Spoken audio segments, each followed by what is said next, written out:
Good evening, good day, Molweni, everyone. How are you doing? This is Malesela and I'm with, Roche Mamabulo. and welcome to another Welcome. episode And of Fail Forward yes, Friday. Friday. Yeah. Did you have a good week? It was a very good week, Doc. Very busy, but very, very good. Awesome. All right. So let's jump into it. Fail Forward Friday. Two stories. Um, Businesses, individuals who have made business blunders, mistakes. Some have survived to tell the story. Others, their businesses have not survived to tell the story. And others are struggling, others are in ICU, right? Yes. And yeah, we just unpack, go deeper into what really happened. And really, the essence is um, you learn from others' mistakes. We celebrate mistakes, we don't frown upon them. We celebrate the mistakes. We know that we all make mistakes. With every success, there's a lot of mistakes. So yeah, that's what the show is about. Fail Forward Friday. Yes, and So who before we goes go first? into this, I think we should just also remind people to like and subscribe while we're at it.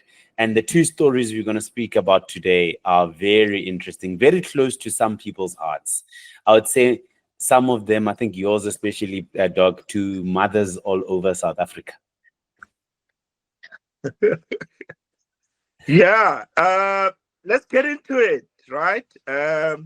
So my mom is gonna kill me, but anyway, you know this, right? Right? This is the stuff that our mothers did not want to hear anything, right? You borrow this after a wedding or a funeral or whatever, you must bring back. Mm. This Make sure. was something that they make sure, right? So we're talking Tupperware. I think Tupperware has been making headlines the past few months that they've been struggling. But let's go back to the beginning, 1940, right? Picture this: 1940s. El Tapa is the founder of Tupperware, a man on a vision, and founded Tupperware in 1946 with a single revolutionary idea, right? An airtight package container, right? So these things, to close them, like mission, right? But I think the idea is because it was meant to be airtight, and the idea was to also obviously keep food fresh.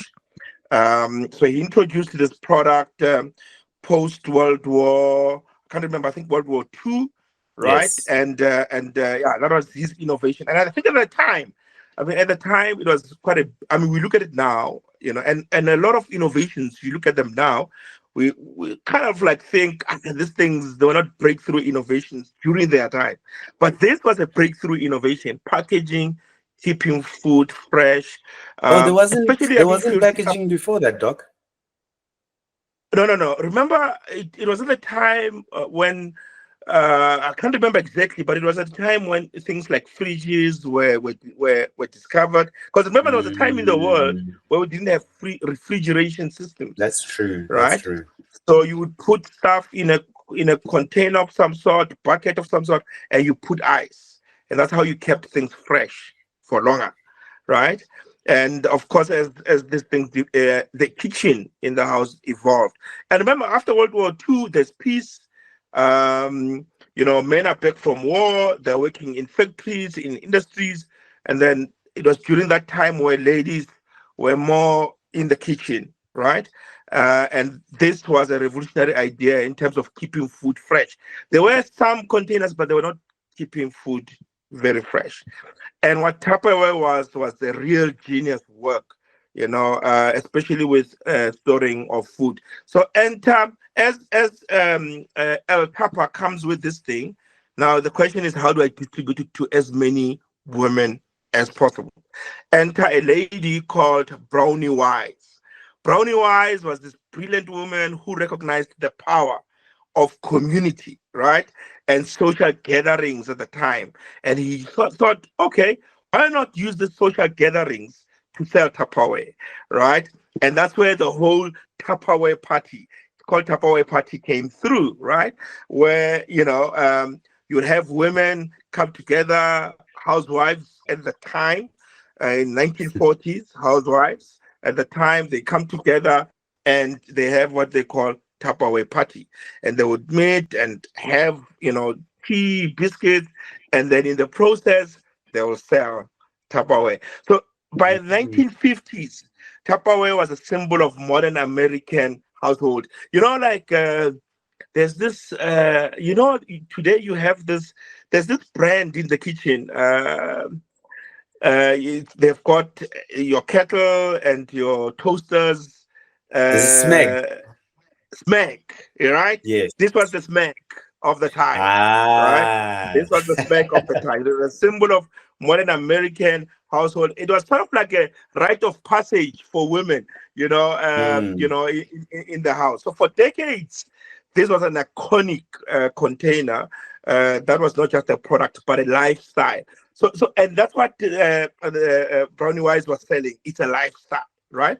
And it took Mm. off. It took off, and the partnership between El Tapa and Brownie Wise was unstoppable, right? Because they Mm. worked together.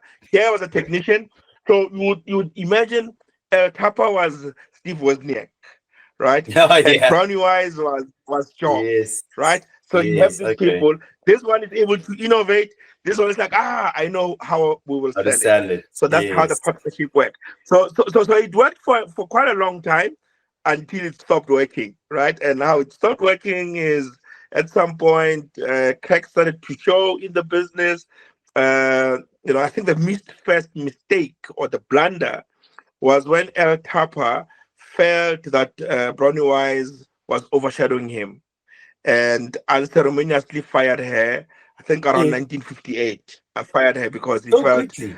she, yeah, yeah, and I think it was the end of the Tupperware party, and of course, Brownie Wise was the genius. I mean, you can imagine Jobs without, Steve Wozniak alone without Jobs.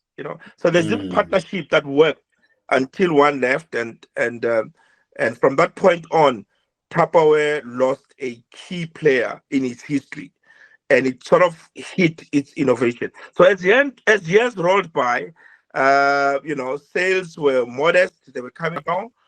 But then, what then happened was there was this whole thing about where trouble started hitting home, and the generation that bought Tupperware, what is our mother's generation, and that generation was fading out, right? And there was a Mm. new generation that was coming in, and the new generation that was coming in was not sold into Tupperware, not as much, and there were new products that were coming in anyway, right? So think about it this way, and I thought about it for a while. So think about it this way: Kwaito music, right? When Kwaito music came into the scene, early 90s, late 80s, early 90s, right? Mm. With Arthur, Mshaka, Bongo Mm. Mm. Muffin, right? It was out during our Companies. era when we were, yes, right? It was during the era where we were teenagers. Well, I was a teenager at the time, I was about to right? say, dog. 80s. I was not even a thought. So late 80s, beginning 90s, Kwaito music came in. It was a big thing, huge. It was, after, oh my word, okay, then my light can't keep up. So it was after apartheid ended, and it was a big thing. It was a movement, right? And you could feel it. TKZ, right? All these Kwaito groups coming in. And then what happened, right? We grew up. We grew up, and this is the music that we used to listen to. And as we grew up, we got to an age where we stopped listening to it. We're adults now, right? So we kind of Mm. stopped listening to Kwaito music, which by default means the artists who produced the Mm. music also, if they don't change and start adjusting to the type of music that we listen to now, that we are parents and we've got Mm. kids, and if the artists don't adjust to that level, they're gonna get left behind. So that's what Mm. happened with Tapawe, right? The generation that bought this, right, is my grandparents, my mom, right? That generation is old. Some of them are, coming to the end of their lives. The new generation that's coming in don't have allegiance to Tupperware anymore. Yes. So it's as if Tupperware forgot to follow the trends and innovate and come up with, for instance, let me give you an example. Young people today are environmentally conscious, right? Yeah. They're very conscious about the environment. Plastic, according to them, unless if it's, got the sustainability elements in it, it's not good for the environment. So Mm. they started taking out, staying away from those type of products. And as time went on, the sales of Tupperware started to go down, and there was little Tupperware parties anymore because internet came in. People can buy online. I don't have to go to another lady's home. As ladies, we sit together, and there's online. I can do online shopping. And Mm. unfortunately, when online shopping came in the 90s, um, Tupperware did not embrace online shopping, right? And people said, I don't want to go to someone else's house. I don't owe my allegiance to this thing. I can just buy online, right? And then there were less Tupperware parties because that was the distribution. That was that distribution, Mm. right? Mm. And then the sales started going down. And until I think they started filing for bankruptcy sometime last year. I think the warning signs were there. I think during COVID 2020, their sales started going climbing up slowly, and then from 2021, 22, then went down, right? Until I think the share price is at $1 something now, until they filed for bankruptcy for Chapter 11. Yeah, it's a sad story. Our lessons from this, of course, adapt or die, right? I think business, we are at a point where business, or if you want to succeed and survive in business, you need to understand trends, right? You need Mm. to understand Mm. trends. You need to keep very close to the trends that are coming and making sure that you are either with the wave or ahead of the wave. Because if you lose the trends, and I think by the time Tupperware embraced online shopping, it was slightly late. But I think Mm. also they did not change with their customers. As new customers came in, they did not adjust to the new. It's a quite a revolution with us. House music Mm. also went through that, right? House music, the guys when house came in, it was us, right? The young generation, Amapiano, for instance. Yeah. House Yeah. DJs have to now adjust to Amapiano. This thing, if you read up, I read a Miles Davis book. Miles Davis book at some point. Miles Davis is a jazz artist, right? Yeah. And he was very popular at some point in the US, right? As one of the leading jazz artists. Then come who's this rock and roll guy? Oh Oh, my word, I can't.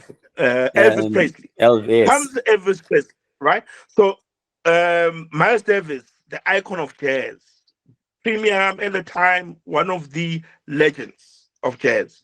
Come rock and roll, the king of rock and roll, right? Takes over. Elvis, he was playing black music, right? And now Miles looks at this thing and he's asked himself, right? Okay, I'm falling out of favor here. I need to adjust, right? And he starts releasing some of the music that has got a rock and roll Mm. beat to it, right? Because he can see that there's a new generation that's coming, right? Yes. And it's taking wave. So it's the same with Tapawe. It's the same with Kwaito music artists. It's the same with house music DJs, Not dog. right? The You need to house music understand. is for me. They can play for me. It will forever be in my heart. So yeah, no, I agree. But I think it's that I get situation, you. I right? get you. Mm. Yeah, it's that situation where if you don't adapt, you are going to die. And I think as Mm. an entrepreneur, we always have to stay up to speed with the new trends. We always Dog, need to listen to our customers. You know what I'm thinking Sorry. when you're saying this, right? Is Hmm. I'm thinking about this guy got rid of the lady in 1958. From 1958 all the way Yeah. till now, this man survived. Because how did Tupperware then, like, it clearly something still worked, right? And I'm sure if we were to check the sales Yeah. all the way till like now, they, I'm sure, started selling even more after 1958 at some point. And that's why how it was able to Yeah. survive, right? The only question then I have Yeah. was more around, okay, well, he clearly, or they clearly did something right, but eventually they did something wrong. So obviously, as you're saying now, this is more of a, they did not adapt to what the rest of the world was going through, right? Sustainability being one of them. Are the younger generations even caring about taking a lunch tin to school, to work, to whoever? And that is maybe a question then that I have, is that what market are they actually in? Because you follow, I'm guessing you follow the trend of the market that you're in, right? Yeah. So, so here's why the the leaving of Brainwise was a huge disaster for Tata Tapawe. She understood trends, right? Okay. She understood the psychology of women. And I guess because she's a woman, she understood the psychology of women.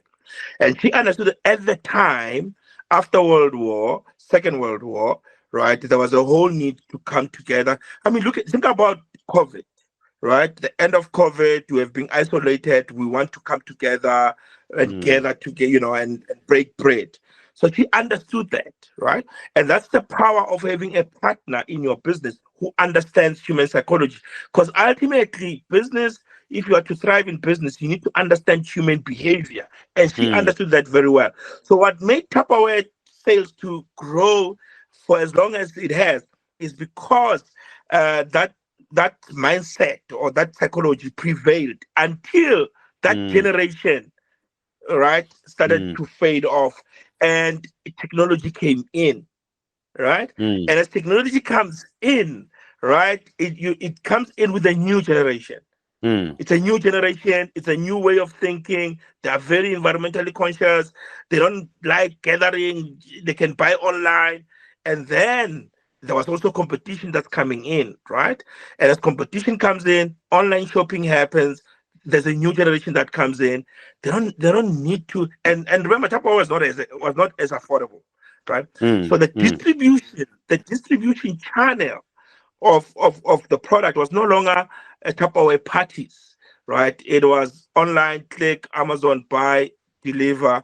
And I need, as I'm online shopping, I need a product that is environmentally friendly, da, da, da, da, da, da, and mm. then I order, right? So, and I think that's what the decline of Tupperware started.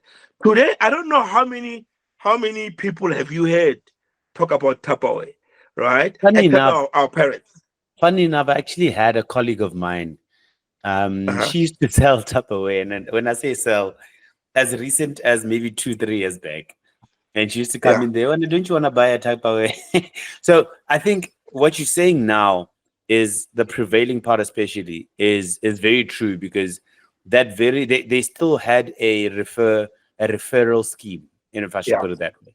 They still sold referral ways. You never really got Tupperware stores. I mean, Mm. Tupperware could have easily been your what's this what's this expensive pots and whatever, Le Creuset kind of Yes. thing, right? Yes. Where Yes. it had its own shop, it was innovating within, maybe going, I mean, it's an appliance. You become an appliance eventually, or you sell pots, and you sell all of these things because your name is out there.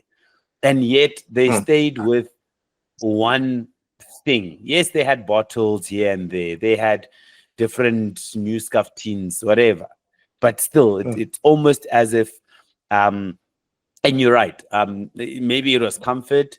Maybe it was a lack of vision with one person. And you're right by also saying Steve Wozniak would not alone would not be what Apple would not be what it is, and even Steve Jobs alone would not be what Apple is, right? Yeah. Because you need Albani, best of both, to Yeah. do what needs to be done for this company Yeah. actually to start growing to that Yeah. extent. So Yeah. I hear you. I hear you, Doc. Yeah. So for me, precisely your point, adapt or die for me. And I think Tupperware failed to adapt. They didn't listen to their customers. There's a new generation that's coming through. To your point, value your key partners, right? Mm, Understand your strengths. You know you are very good technically, and yes. you need someone who's going to be very good with business development, selling, understanding people, Yes. because ultimately business is about understanding people. Don't ignore the power of brand relevance, right? Mm, Being a household name is not enough in a world yes. that's changing ever so fast. Being relevant, is critical, and a Tupperware failed to connect to a younger generation. And I think that proved to be fatal. But I think also leveraging of technology. They could have capitalized on social media, influencer marketing, Mm, e-commerce, mm, mm, mm, mm, and embracing that early, not late, mm, early, right, is important. Because once you miss that wave, catching up might prove to be difficult, if not mm. too late. Yeah, Costly. Yes. of course. Okay. All right. My top away. Yeah. Our mothers will never, luckily our wives rather, our wives Yeah. won't complain about Tupperware anymore. But bring back that Tupperware. I, No, no. That's okay, my Doc. story. I like the story. Actually, there's a lot to it. I think that we can still go into, but Yeah. for lack of time, let me get into mine. Yeah. So I'm bringing Yeah. it back home today, and something also that recently is happening.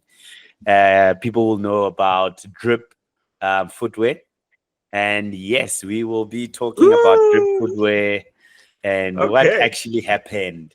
And I was analyzing the story, and I think, and so okay, Drip Go on. Footwear. Drip Footwear was started in 2019, July 2019, by Legao Sihonana. Legao Sihonana launched this sneaker brand in 2019, July, and it was actually going very well.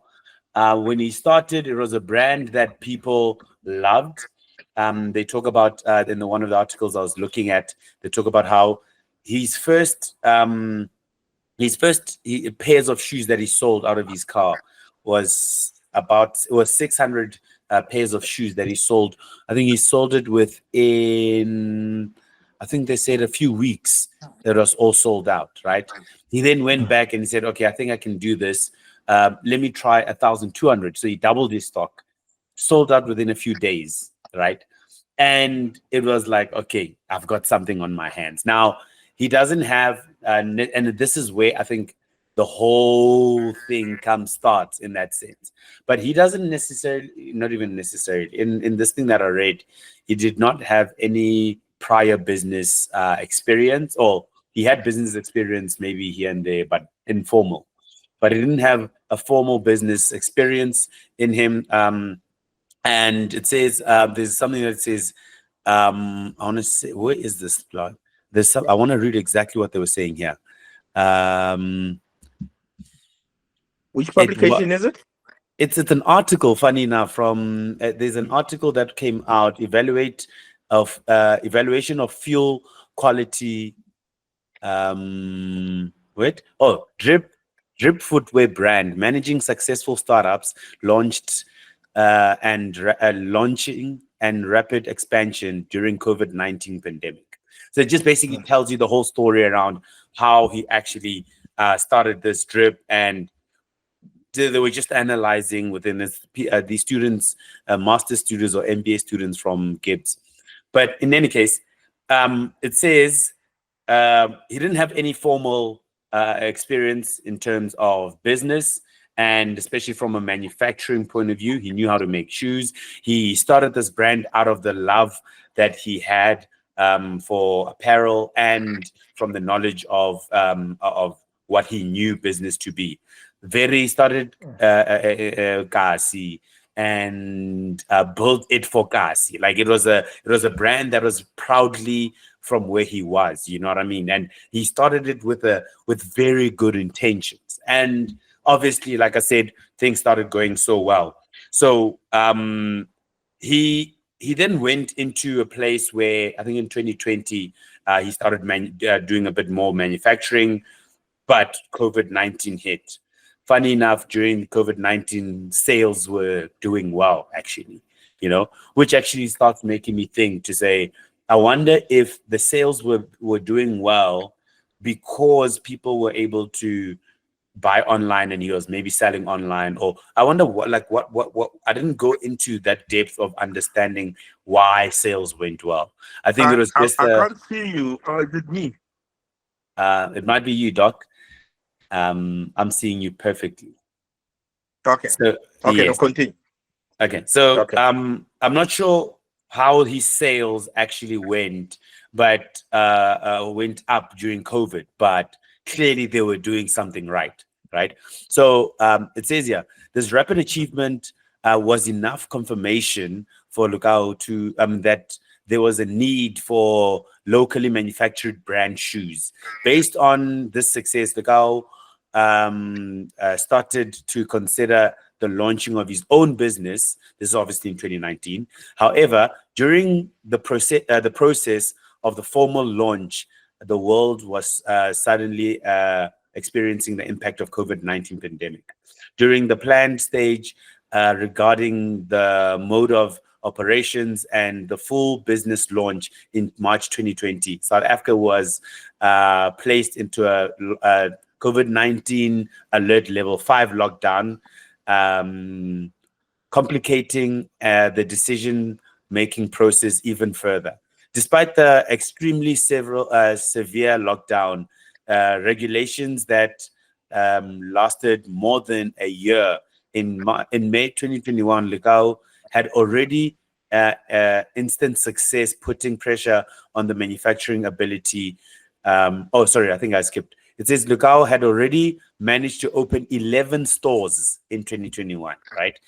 In reputable malls, and sold hundreds of thousands of his sneakers. This structure led to Lukao's becoming considered about having grown. This instant success, putting pressure on the manufacturing ability, distribution, and costing structure, led to Lukao becoming concerned about having grown and still growing too fast, too soon during the pandemic. Now, I want to stop there. Doc, you know how we've been speaking around, I think last time we spoke about the book, The Goal, on the three main things about business. One being inventory, the other being Throughput. throughput, and the other one being operational costs. Literally, this is if this man had read The Goal, they would have known what would have come from what he's doing. Now, his problem was not necessarily from a manufacturer. Well, it was from a manufacturing point of view, but it wasn't necessarily from a popularity point of view. I think the throughput was there. The problem is they couldn't keep up with the operational costs and with the inventory. There was too low inventory, and operational cost was going up, while sales were also throughput was also going up. And obviously, this would then mark. It's a formula for disaster, needless to say. And one of the things that I actually read as well as I was doing more research in another article, they were talking about how he couldn't get a hold of his operational costs, and how everything just spiraled out. So he had too many employees. I mean, at its peak, it had 23 stores or 24 stores, and on top of that, he had a whole. I think he had 600. No. was it 300 that I read? Over 300 or 600 people working for him. Let's say somewhere there. And it became big. Yeah, so he had 25 stores with 300 people under him. So it actually here it says from opening the first door in 2020, Lukau now led a team of 300 people and had 25 brick and mortar stores as well as an online store. Drip was listed as number 65 on Africa's top 100 most admirable brands and is at number 2 in South Africa. That blows my mind to say that this company had it all working out for it, but it brings back to another thing we spoke about. Was it last week or 2 weeks back on that that theory that the founder's mentality, and how when he started this, he obviously was doing it for good. When he started this, he was doing it so that things could move, that he could change the status quo. And what actually happened is they started growing too fast, too quickly. And with growth, you need all the things in place so that the growth could actually work out for, obviously, for your good. And unfortunately, it did not work out for them. And they then filed for bankruptcy as soon as I think within the last month they filed for bankruptcy. But the bankruptcy was not only from that. I think what the nail on the coffin, funny enough, was actually that they was actually part of the, I guess, growth problem, is that they did advertising and they owed an advertising agency something like 20 million rand, and they were not able to pay that 20 million rand, and they went into the court forced them to go into bankruptcy and pay back as much as they can to those they were in debt to. It's I mean, these guys, dog, I really admire what he did. He took entrepreneurship without actually having to have studied entrepreneurship to an extent, and he did well. The only issue is that very same thing I said was maybe for me a bit of his downfall, to say maybe I feel like they did not have the patience to grow it organically. And you know, I was actually thinking, Doc, earlier on as well, on I was speaking to one of the guys at work, and we're speaking around how Americans, the way Americans just get funding quickly and they grow this thing, and they just they go lack of better words, they go all out, right, at it. So they'll go and raise $1 million, and then they'll be like, okay, we're just gonna do this, and they're gonna do that. They'll fail, and then they'll be like, okay, well, we're afraid you'll try it, right?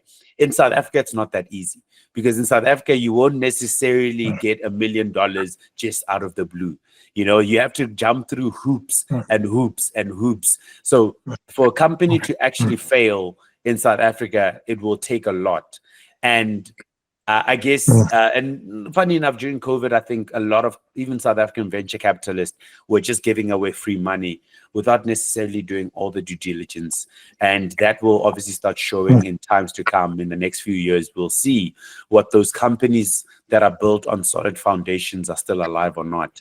But those that weren't, it will be interesting to study them, because I can tell you now, I feel like they probably would have gone the same way, where they got all this money, grew all this time or all this way quickly, and ended up not sustaining the growth, and ended up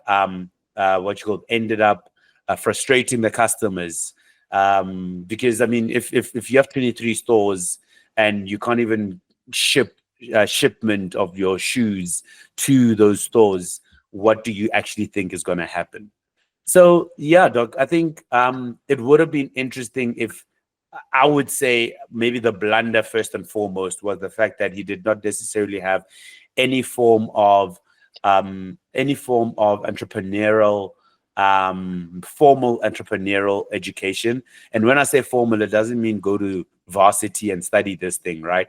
But maybe he had mentors, but those mentors clearly didn't warn him, or he clearly didn't go to Laura school of innovation. You know, that he could have just put himself in a situation where, as fast as I'm growing, let me be humble enough to go learn how to run a multi-million rand business, because it's not as easy as people think it is. And we are conscious of that because I've seen, I mean, we've been doing this for 9 episodes now, and I can already see some trends to say business is not easy. Now, if you're coming in left-handed without even knowing one thing about business, what do you actually think is going to happen? So that's what I think the first blunder was. Second blunder was fed by the first blunder, the fact that you grow at a pace that you don't necessarily know because you didn't study or you didn't get someone to tell you that, listen, the way you're going, do you have enough inventory? Do you have enough money? Do you have enough foot traffic to measure if you can afford to actually open 25 stores? You know, there's many things we can say, but I think ultimately the education thing for me is a big one, because it is through knowledge. I mean, even the Bible says, my people suffer for lack of knowledge, right? And that lack of knowledge actually showed itself in Drip. And I think Drip had all the potential in the world, especially with a name like Drip, because Drip is not shoes alone. Drip is the way, it is the clothing you wear. Drip is the shades you have. Drip is everything around you that you can make. You know, you as the youngins would say, I'm dripped out. You know what I mean? Like I'm kefele, dog. But if you don't have that, like you have all of this going for you, and yet you blundered, you slipped through the cracks, and there was cracks that were shown and were exposed. Yeah, at the outset, I must say that what happened to Lukau is, it can happen to any entrepreneur. I think failure in business is not something that we should celebrate or laugh at, or it's something that, I mean, we talk about how Americans approach failure as a badge of honor, as something to sort of say, to be proud of, not to shy away from. And I think Lekau is much wiser now, given this experience that he's been through. He's smarter. He now knows better than most of us. Yeah. Because most of us have never been at that level where he has been. That's true. So I think at the outset, it's important for us to acknowledge that failure is part and parcel of being an entrepreneur. And it's okay to fail. And it's not a taboo, it's not a scandal, He made some mistakes, maybe some were judgment errors. With hindsight, he could do things different, right? So I think at the outset, it's important that we approach failure with that attitude to say it's okay to fail. And as long as, and we have discussed this in other episodes, as long as you're still in the game. And I think he's still in the game. I mean, you can liquidate this business, get rid of it, start again, something new. Unfortunately, in South Africa, no one wants to touch you because you've got this. It's a scandal. So if you was to go back and ask for funding somewhere else, there's all these blacklistings and all these other things that are going to make it even more difficult for him. And unfortunately, he actually needs smart money should go to him because he's actually smarter and wiser, right? So he knows what to do and what not to do with money this time around. So I think at the outset for me, that would be, the attitude that we should adopt.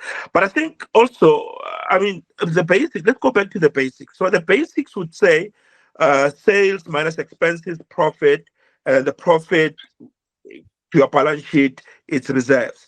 So the more sales you have, then the more you manage your expenses, the more profits you make, and the more your reserves grow. Right? As the more your reserves grow, you're able to grow the business, buy more assets, and increase your sales. And I think, I mean, I haven't really. I mean, you never know what happens inside the business, except what you see, or except what you see on the media. But I would suspect part of Drip's challenges may have been with sales, right? It may have been a challenge of sales. It may have been a challenge of not generating enough sales to cover your operating expenses so that you have enough profit to pay off your debts. Because remember, what started the liquidation process was a 20 million Yes. billboards, right? Yes. The billboards issue. So the 20 million took a loan, right? So this is the fundamentals. He takes a loan of 20 million, he puts billboard. A Yeah. lot of companies do that, right? So he puts billboard. Now, you obviously are of the view, and this has always been a challenge for me, and I guess the challenge for a lot of entrepreneurs is how can you say for sure, right, as an entrepreneur, Mm, if I spend 5,000 on my marketing, right, I expect to get 20,000 in sales. mm, That mm, mm. relationship, that correlation is not so clear, right? So one would have thought, okay, take 20 million, buy billboards, and you're hoping that those billboards will translate into 2 or 3 times or 4 times your sales, Sure. right? Because as your sales go up, you manage your expenses, you have enough profits, you're then True. able to pay off the loan, right? And I think for me, and that for me was the stroke that broke the camel's back, right? Because you took so much debt and you're hoping that it will translate into sales. That mistake is not only isolated to Lekau. That mistake has been done by a lot of entrepreneurs. Maybe not to a point where they have bankrupted the business, but to a point where you're advertising and your advertising does not give you returns that you expect, right? So I think for me that was the major thing. That sales were not coming at a faster rate to cover the expenses. Because remember now, in the expenses, part of the expenses is the loan repayment, right? And Mm. and I think that's what was the challenge, Yeah. that the sales were slow and not keeping up with the expenses that were growing at a faster rate, Mm, right? mm, And mm, I mm, think mm. for me, that was what broke Drip. He's smarter now. He would know that the relationship between marketing and sales, that relationship is not a straightforward relationship. Uh-uh. And you need to You know, be on top of the fact that you basically need to understand that you measure the correlation of this, meaning yeah, how many people. I mean, I don't know how he obviously owed the 20 million. Maybe at first he didn't, he owed it, but he was paying it off quicker, right? And in him paying it off quicker, I'm guessing he was able to say, okay, now that I've paid it off quicker, I can maybe expand more. So in his lifetime, probably on marketing, he spent maybe 40 million, but he was able to pay back the mm, 20 million. But yeah, so quickly, so fast, I guess in my head, I'm thinking, how do you, because there's, funny enough, there's work that we're doing at work that one of the guys, and look, fair enough, he is a CA. And this man wants for whatever, he has a marketing team doing marketing, social media marketing and everything else.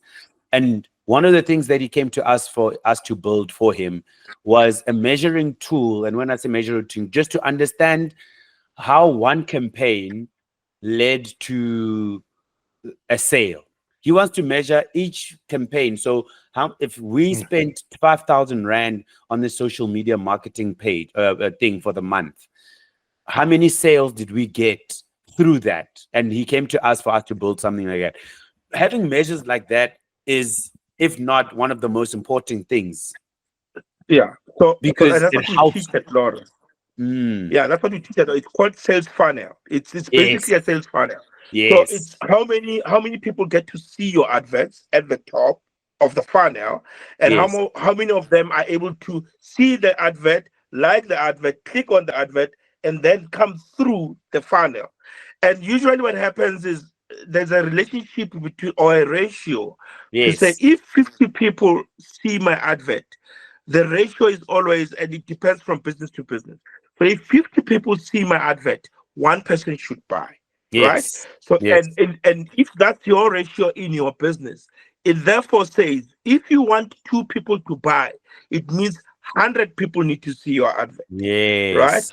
If you want three people to buy, it means 150 people need to see your advert because your ratio is 1:50, right? Yes.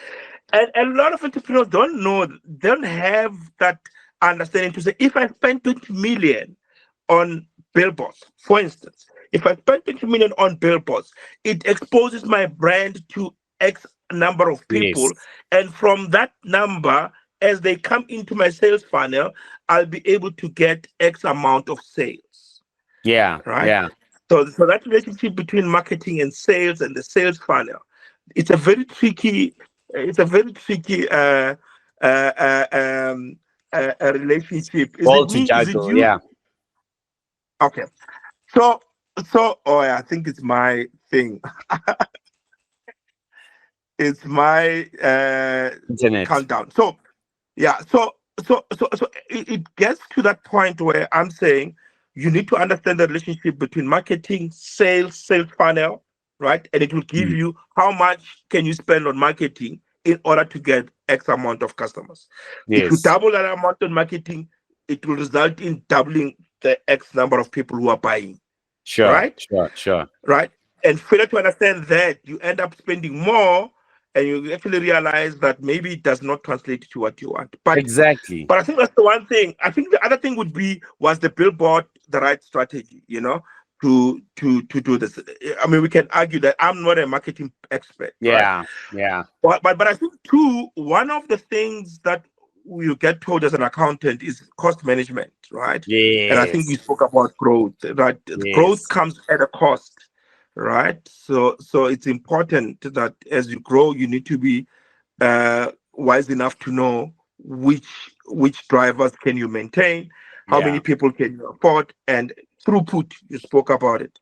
Um, my professor used to say, you can manage costs. Don't worry about managing costs. Worry about increasing sales. Because you can manage costs. The best you can do with managing costs is to get to zero. That's the Yes. best you can do.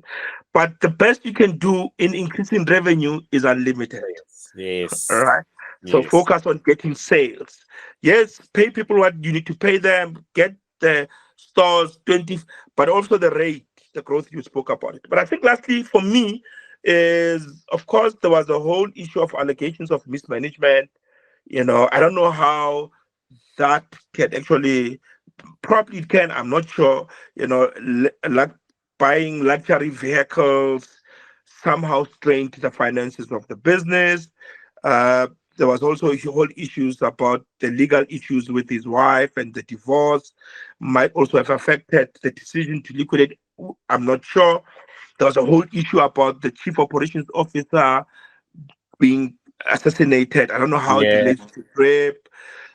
So I think there are a whole lot of underlying issues that we're not privy to, Yes. Yes. that may have affected the situation. But I think at the outset, for me, the biggest thing is the billboards, the 20 million, and the relation to the Yeah. sales. Yeah. Yeah. Look, I'm still of the fact that any entrepreneur that's going to go into entrepreneurship should further either get a really experienced mentor in that area, Yeah. or go get a formal understanding through education. I mean, it's free. There's free material out there. Yeah. There's Laura Innovation Center. There is so many things that you can actually help yourself, at least no pay minimum. Yeah. The last thing I'm going to say, for instance, is I read somewhere, or I was listening to a podcast or something, but they said the best CEOs are not experts at anything, Mm. but know a bit of everything enough to tell someone what to do where, Yeah. and them not being and them basically leading in a direction, even though they will hire someone that's even better than them in a certain situation, or Yeah. a certain place, which is good. But at least you know how this is connected to that, that is connected to that. That Yeah. comes obviously with experience, that comes with knowledge, wisdom, all of these things. And if you don't have that already, you're on the back foot.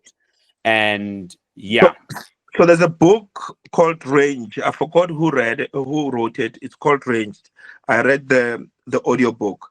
And in range, they talk about if you're a leader, you need to be a T-type person. A T-type Mm. person is you're a T. So you have one great David. in-depth scale, right? So it's the going down. So you need to Yeah. have one in-depth thing, which is the horizontal line. So the going down is be good at one thing. Maybe you're an engineer, maybe you're an accountant, maybe that's your technical skill, and then also have understanding of a bit of everything. So Mm. so yeah, Mm. I thought you know it's important to, I think, also with a business like Drip and other similar businesses at that level, it's important to have an advisory board. I think it Yeah. would have helped, Yeah. have an advisory board that advises you on, have regular meetings, because you have blind spots. As a person, you have blind spots. We all have 100%. blind spots, 100%. right? And we all, and I think if you have an advisory board, they're able to advise you on certain things that you otherwise would not have seen by yourself, because you're inside, you're playing the game, and you're focused on playing the game. Yeah. But someone from the outside is able to see some of the things that you don't see.